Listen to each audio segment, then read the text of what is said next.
municipais, estaduais e federais, né? São 3 instâncias de governo onde as pessoas atingidas, efetivamente atingidas, podem buscar recursos. E nós, nesse contexto todo, agendamos um bate-papo agora com a secretária de Desenvolvimento Social, Habitação e Longevidade, Fabiane Parisi, para a gente tratar um pouco da vinda de recursos para as famílias atingidas, né? Fabiane, bom dia. Obrigado pela presença. Bom dia, satisfação estar aqui, né? Conversar um pouquinho sobre essa questão dos recursos para as pessoas e também dos recursos que vão vir para o município. Mas, primeiramente, né, eu gostaria de, em nome do Poder Público, parabenizar e agradecer todos os esforços do DENIT, junto também à PRF, sempre muito solícitos as nossas demandas, enfim, né? E que hoje é uma grande alegria nós estarmos com essa liberação parcial da BR-470 para poder retomarmos, né, as nossas as rotinas, enfim, o fluxo de uma forma ainda parcial, mas que possibilitará, né, a retomada das atividades aqui na região. Famílias na Serra das Antas, tem de cabeça quantas precisaram de ajuda? Eu sei que tem um pessoal ali nas margens, não sei se era só final de semana ou moravam ali, algumas até moravam. Que mapeamento vocês fizeram dessas famílias? Sim, nós temos todo o mapeamento na área rural, tá? Ali são, de cabeça agora, o número exato eu não tenho, tá? Eu não acabei não trazendo essa relação por zona, né? Por bairro, por comunidade. Mas nós temos, sim, um considerável número de pessoas, não somente na BR-470, mas aquelas que margeiam a BR. Isso, né? Margeiam o Rio das Antas, né? Porque nós temos ali Navegantes, nós temos a parte do outro lado também. Então, se eu não me engano, são em torno de 46 famílias, se eu não estou enganada, tá? Margens da BR e a parte do rio ali, Navegantes, essa parte também nós tem várias famílias que residem ali. Tem famílias que são somente sítio, né? Mas tem famílias que residem aí. Todas essas famílias, elas estão cadastradas dentro dos benefícios que nós temos como concessão. Inclusive benefícios eventuais, como foi oferecido aluguel social, foi oferecido as cestas básicas, kits de higiene, de limpeza, tudo isso foi ofertado para todas essas famílias dessa margem do Rio das Antas, como também todas as outras atingidas, né? Isso tudo foi alcançado para eles. Tá. Agora, foram os principais pontos de problema, né? Serra das Antas e alguns pontos aqui em Veranópolis, no bairro Santo Antônio e São Francisco, né? Isso. Ficou nesse mapeamento? O nosso mapeamento, na verdade, né, ele foi, sim, tem toda essa área rural, né, Navegantes, São José da Nona, Nossa Senhora da Glória, 7 de Setembro, e a área urbana também, Santo Antônio, São Francisco, Santa Bárbara, Universal, né? Esses também são os pontos que mais tivemos incidência, né, dos eventos, que eles foram classificados como inundação, enxurrada, deslizamento, esses 3 eventos que nós temos no mapa. O que acontece? Só para exemplificar, né, o que foi esse trabalho de 60 dias. A cada uma dessas localidades, dentro dessa parte de georreferenciamento, a equipe da engenharia, né, e aqui tinha convidado a nossa assessora técnica, a Joana, para estar participando conosco, mas hoje ela está com visita técnica especializada do engenheiro de solos, né, então hoje ela não pôde estar aqui. Mas a equipe da engenharia, através do georreferenciamento, mapeou todo o município com todos os eventos que ocorreram. Eventos de enxurrada, de deslizamento e de alagamento, né? Através disso, a gente informou o governo federal, né, a Secretaria Nacional de Defesa Civil, e a partir disso eles fizeram um cruzamento de dados. E aí, com esse cruzamento de dados, é que eles fazem a análise da liberação desse recurso em específico, que é o auxílio reconstrução, que é o 5.100. Teve um dia Nós fomos a Bento Gonçalves. Eu, a Daniela e a Alessandra, na primeira manifestação, caía muita água aqui em Antônio Prado, caía muita água em Nova Roma, enfim. Mas nós fomos porque era a primeira reunião dos prefeitos da AMESNE com o ministro extraordinário da Reconstrução, Paulo Pimenta. Isso. Julgamos importante estar lá para ouvir. E ele, na fala dele, disse assim, gente, ó, o auxílio reconstrução, ele falou, o presidente Lula anunciou e pediu prioridade no auxílio reconstrução. Agora, prefeitos, olha aqui, ó. Amanhã vai sair uma lista com 40 mil pagamentos, região tal do estado. Eram 74 mil famílias, mas foram reduzidos para 40 e poucas mil. Por quê? Porque há pouco nós fizemos o censo do IBGE. Naquela casa tinha uma família. Agora, para pedir o auxílio reconstrução, na mesma casa tinha 5 famílias. Então, vai receber aquela família que estava lá no IBGE e as outras 4 nós vamos pedir esclarecimentos. Então, mais ou menos é isso que a Defesa Civil... Não vão pagar a esmo, né? Não. O que acontece? Cada pessoa que veio solicitar o auxílio reconstrução, esse dos 5.100, ela tinha que informar todos os membros da família com CPF que residiam na casa. Então, tinha que ser o endereço exato e todos os membros da família com CPF, tá? Então, é essa classificação de cadastro que nós fazíamos. Nós tínhamos que ter o endereço completo e todos os CPFs. Isso gerava um arquivo, né? Então, nós começamos o cadastro logo que foi anunciado, trabalhamos um sábado, que nós tivemos em torno de 90 pessoas atendidas naquele sábado, e depois se estendeu mais umas 2 semanas e fizemos 2 importações de arquivo. Quando nós importávamos esse arquivo para o sistema da Defesa Civil... Federal, ele fazia um cruzamento de dados com CPF e com endereço, tá? Então, tivemos algumas correções de CPF, tivemos algumas correções onde o CPF divergia do nome, enfim, todas essas correções já foram sanadas e o arquivo foi encaminhado na sua totalidade, né? O prazo finalizava na última terça-feira.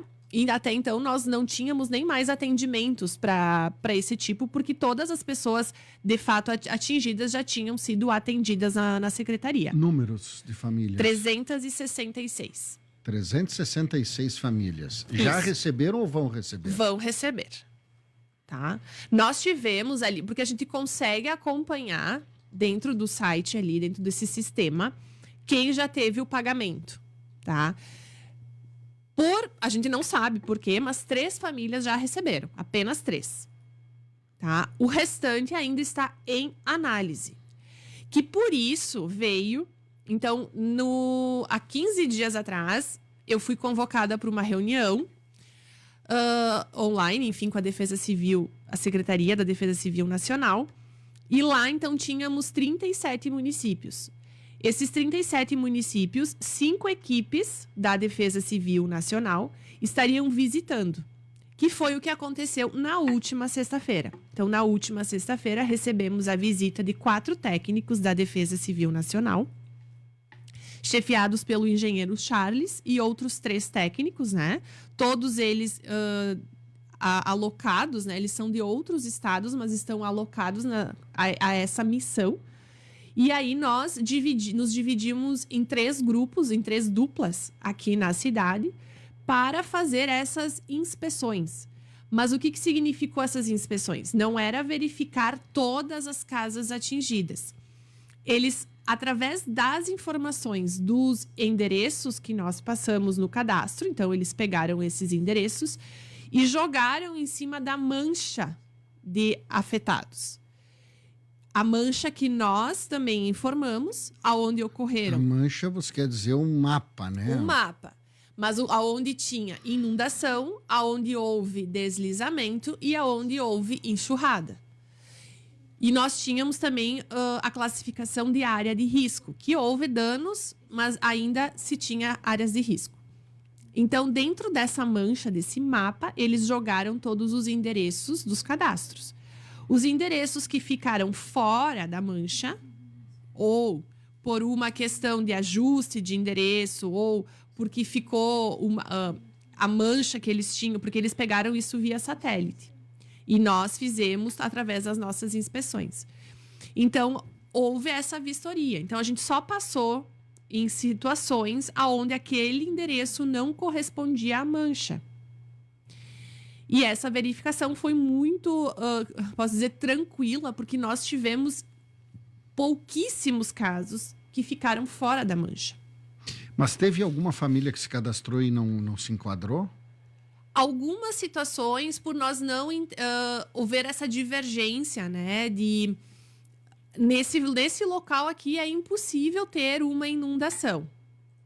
Né? Mas então, o que aconteceu aqui? Porque essa família foi atendida de forma que nos mostrou que houve danos, enfim. Então, houve... Aí depois, a gente começou, as vistorias eram em torno das 10 horas da manhã e finalizamos em torno das 15 horas. A gente fez direto isso.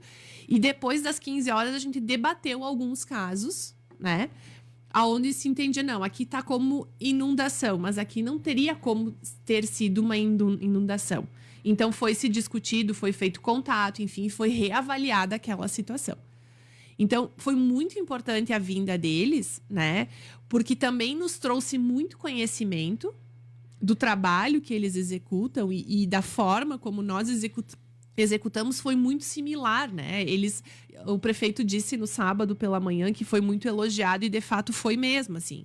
Eles ficaram impressionados com a precisão que a gente trabalhou, né?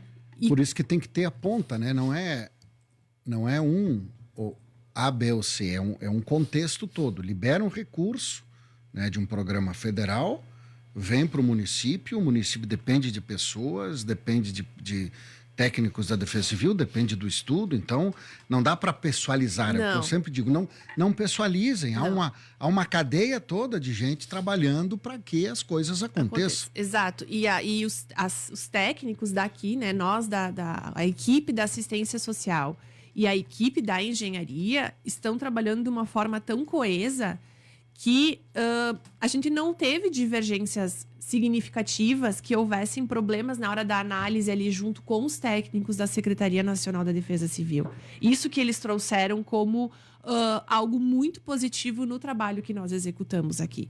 Então, 366 famílias, vezes 5.100, isso joga no comércio, a gente diz, né, joga financeiramente em circulação R$1.866.600. Isso. Três famílias, já 15.300 já foram alocados, né?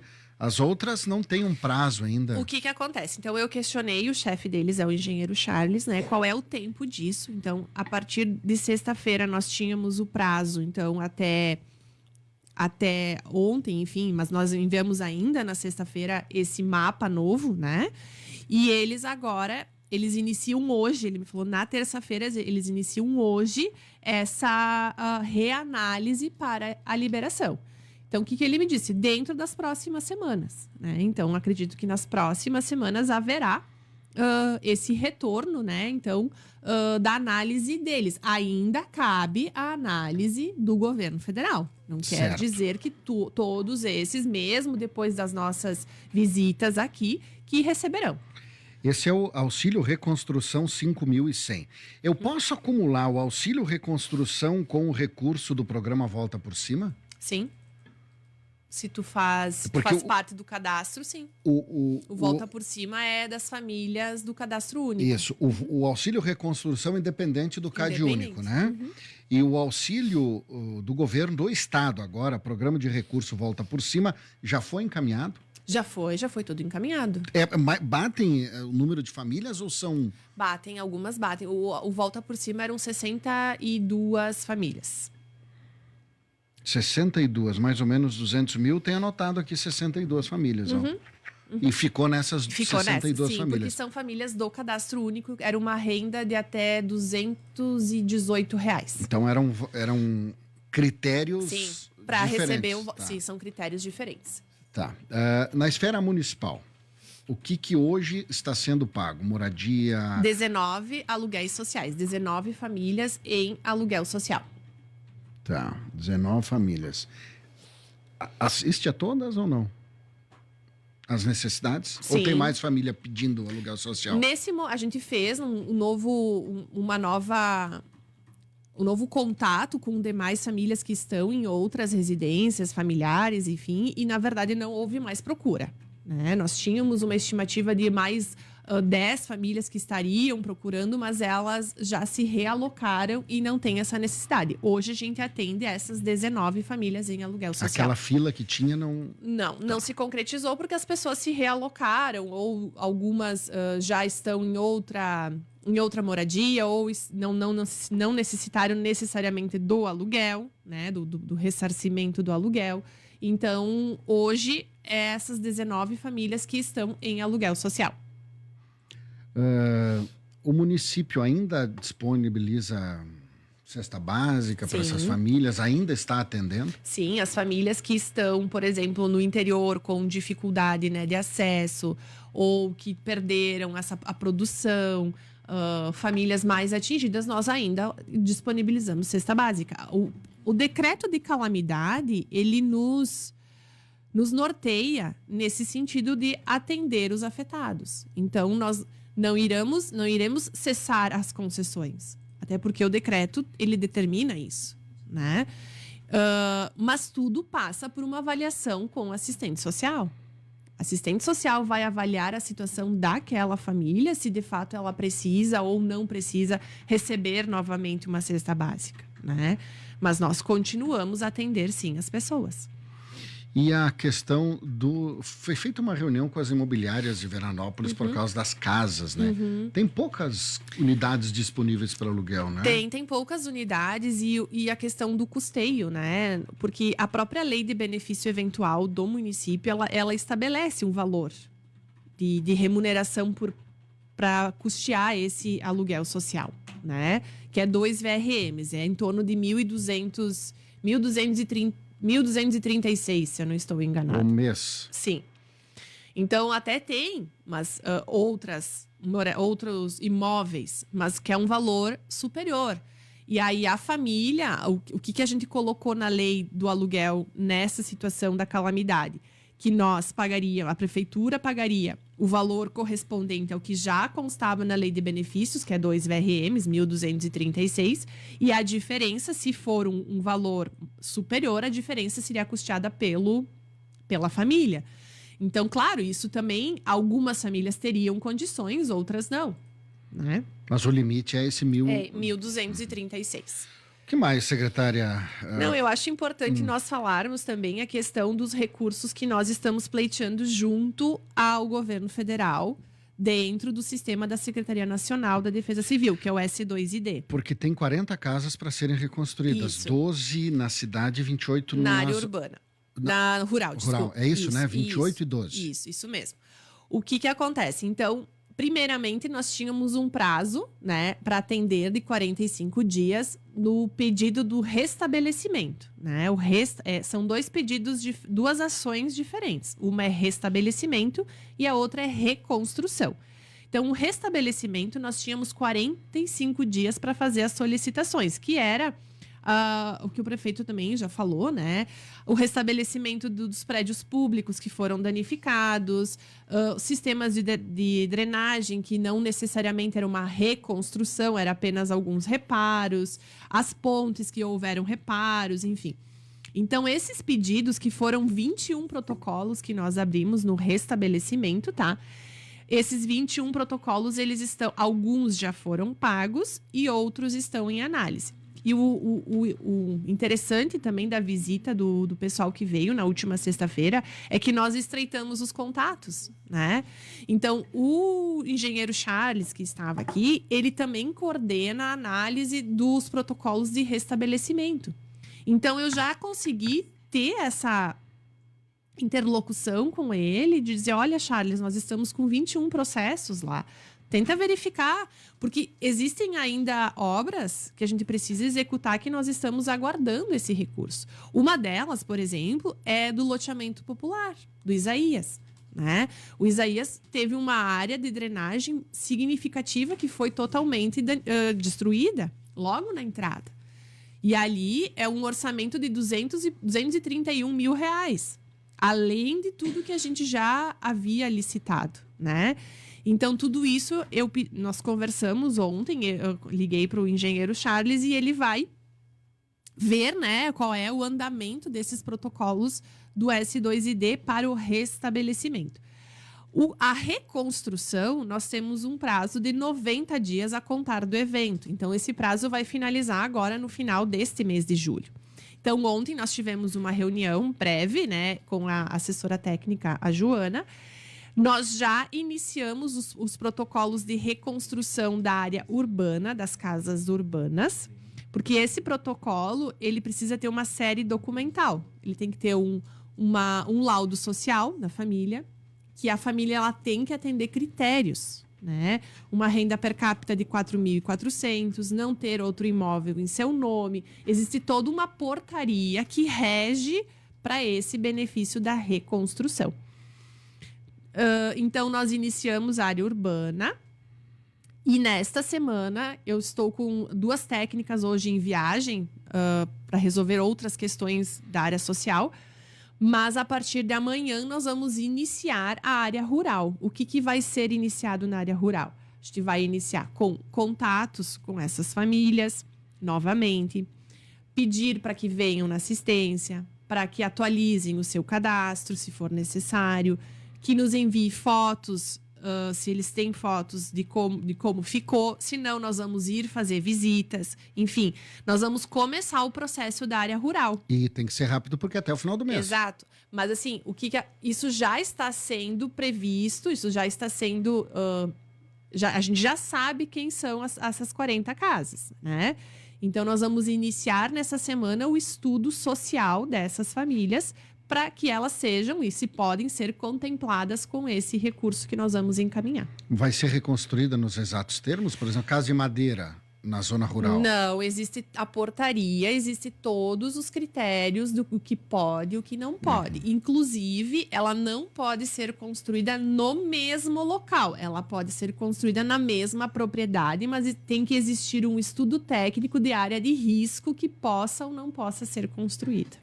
Fábio, eu acho que a gente vai conversando mais. É importante nós compreendermos a dinâmica disso tudo. Sim, né? são 60 dias de muito trabalho. 90 agora, né? Mais Sim. até o final do mês e por aí vai, então... Isso mesmo. Então, assim, as equipes elas estão muito comprometidas, tanto de toda a estrutura, né, que está trabalhando nisso.